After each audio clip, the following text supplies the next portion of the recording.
nama saya Safira Muhammadanisa dengan NIM 24001401119. Dan di sini saya bersama dengan salah satu dari guru BK SMA Negeri 5. Beliau bernama Ibu Amika Laraswati Hayunintias MD. Dan sekarang beliau sudah ada di samping saya. Selamat pagi Bu Amika. Selamat pagi Mbak Safira. Apa kabar Ibu? Alhamdulillah kabar baik. Ngobrol-ngobrol, Ibu udah berapa lama ngajar di SMA Negeri 5 ini? Saya kurang lebih baru 7 tahun Mbak. Oh, iya. Di sini saya akan mengajak Ibu untuk podcast seputar kesehatan mental di era remaja atau Gen Z. Yang saya tahu Ibu, kesehatan mental itu kan mencakup berbagai aspek, termasuk aspek emosional, psikologi, terus juga sosial, dan aspek-aspek tersebut kan juga berpengaruh bagaimana seorang individu itu berpikir, berperilaku, dan melakukan aktivitas sehari-hari termasuk interaksi sosial. Nah, membahas tentang kesehatan mental, menurut Ibu seberapa penting sih kita untuk menjaga kesehatan mental? Ya baik di kalangan remaja ya Mbak ya. Ya memang isu-isu atau fenomena tentang kesehatan mental ini lagi marak ya, tidak hanya di kalangan remaja, mungkin mahasiswa juga, kemudian SD, SMP juga itu banyak sekali fenomena tentang kesehatan mental. Apalagi di kalangan remaja itu kan masa-masa pencarian jati diri, masa-masa badai dan tekanan gitu. Jadi pentingnya untuk memiliki kesehatan mental yang baik untuk menunjang hal-hal tersebut, baik itu dalam akademiknya, sosialnya, belajarnya, maupun nantinya dalam persiapan remaja untuk menghadapi masa depannya. Terus kan Ibu ini kan ada di lingkup kebanyakan para remaja gitu kan. Ada apa ya, gangguan kesehatan mental, kayak keluhan-keluhan apa aja sih yang sering Ibu dapatkan dari para siswa-siswi gitu? Oh ya baik, anak-anak ya, remaja ya. Kebetulan di kami kan ya SMA ya, jadi kelas 10, 11, 12. Memang banyak sekali masalah-masalah yang atau stresor ya kita sebutnya Mbak ya, yang ada pada diri remaja itu. Banyak sekali anak-anak yang datang sendiri ke BK, walaupun kita setiap minggunya itu ada jam masuk kelas, kita jadi interaksi bertemu dengan anak-anak, tapi di samping di luar itu juga anak-anak biasanya juga menghubungi mereka untuk sekedar menceritakan ya apa yang sedang mereka alami, apa yang membuat mereka mungkin tekanan-tekanan yang ada dalam diri mereka. Itu beberapa ada yang masalah tentang karirnya, tentang akademik ya, banyak sekali misalnya anak tersebut sudah ada anggota organisasi, kemudian ada juga tugas-tugas yang mapel, ini kan ada 15 mapel tentunya setiap harinya dari pagi sampai sore, belum lagi kegiatan di luar organisasi, kemudian ada juga masalah-masalah dengan teman gitu. Jadi kategorinya siswa-siswi di sini tuh nggak sungkan untuk konsultasi ke pendidikan. Betul, anak-anak di sini memang kami dari awal memberikan pemahaman bahwa BK itu adalah bukan polisi sekolah, tapi bisa menjadi sahabat untuk anak-anak. Jadi apapun yang anak-anak ingin ceritakan, segera menemui BK-nya gitu. Untuk kelas 12 ini kan menuju tahap sedang bingung kan mau nyari jenjang pendidikan selanjutnya seperti itu. Arahan dari Ibu Arnika sendiri itu bagaimana tentang siswa-siswi itu yang masih bingung, bahkan terlalu memikirkan tentang masa depan mereka seperti itu. Terlebih kan belum tentu dari persepsi mereka sama orang tua kan bisa sama seperti itu.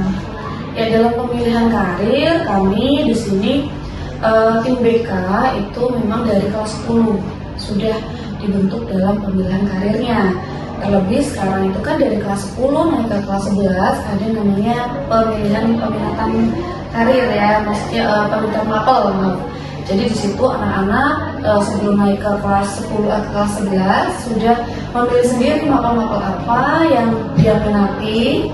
Kemudian nantinya akan bersinergi dengan 2 mapel pendukung untuk di universitas tersebut. Kemudian nantinya ketika kelas 12 mungkin tadi ada masalah-masalah dengan perbedaan dengan orang tua seperti itu, dan kita bisa fasilitasi hal tersebut gitu.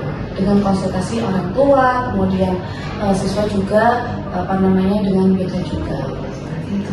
Berdasarkan pengalaman pribadi ya Ibu kan, kita semua pasti tidak terlepas dari rasa overthinking seperti itu, entah untuk memikirkan hal yang penting, hal yang nggak penting, yang belum terjadi atau sudah terjadi seperti itu.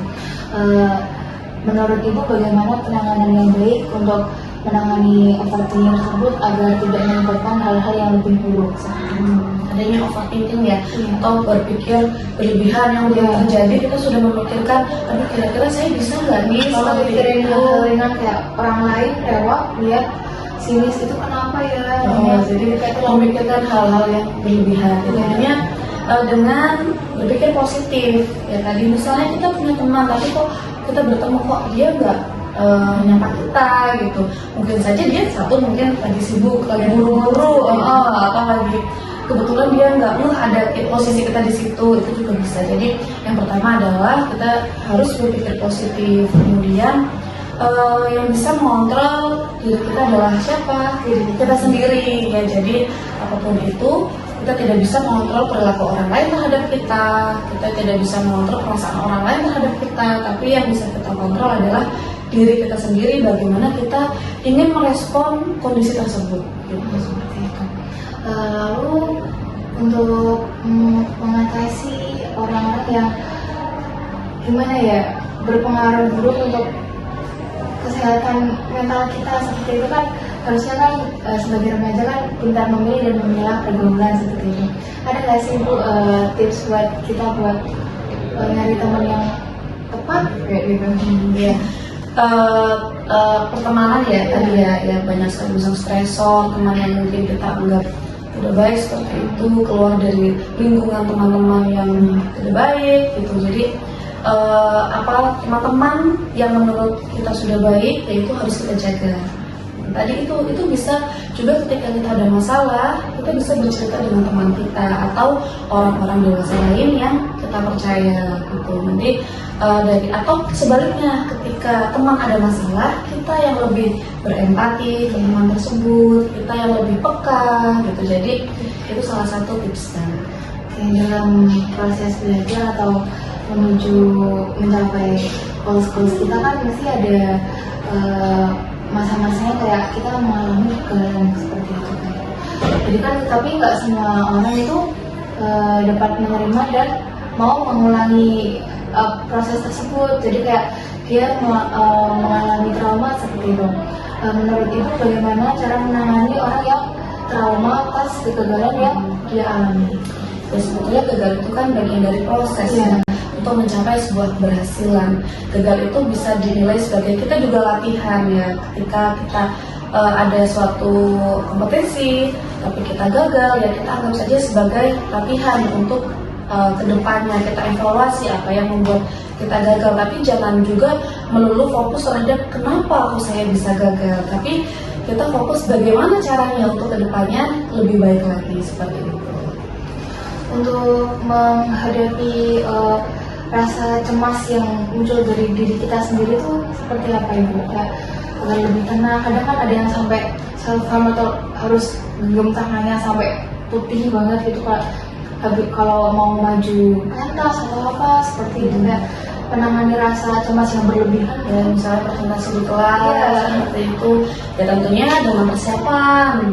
Kita juga sudah mempersiapkan karena kita juga kalau tidak dipersiapkan apa yang akan kita sampaikan gitu kan. Yang pertama kita sudah persiapan, relax, kemudian bisa tarik nafas, kemudian latihan pernapasan seperti itu.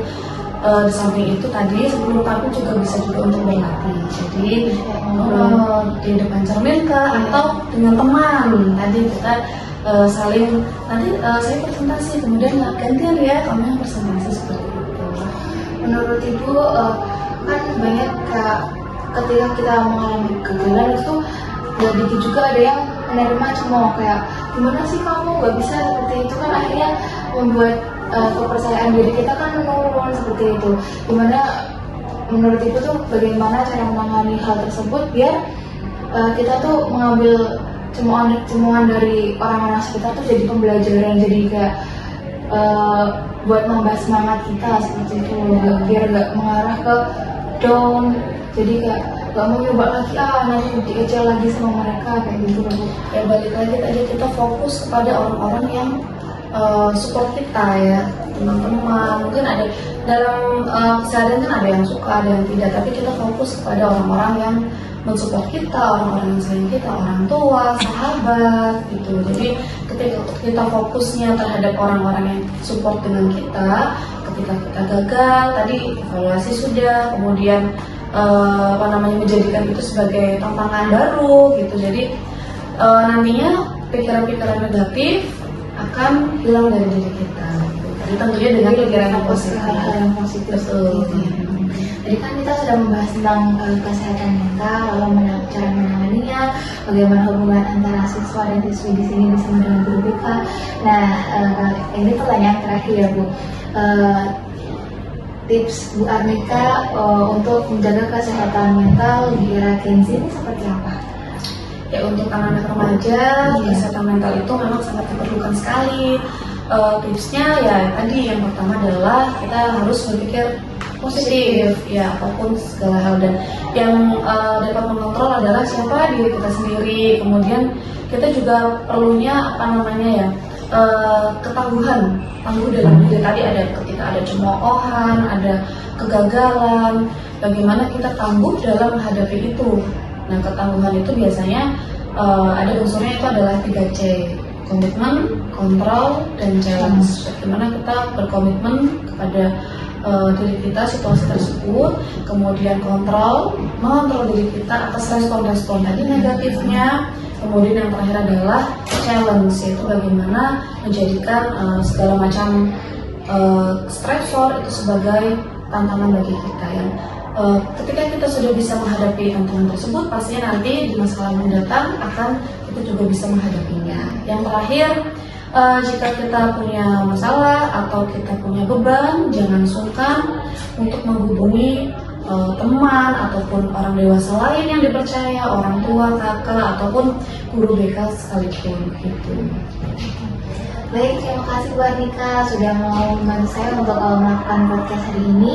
Jadi bagi teman-teman jangan sungkan-sungkan untuk melakukan konsultasi ke guru BK di sekolah kalian masing-masing ya.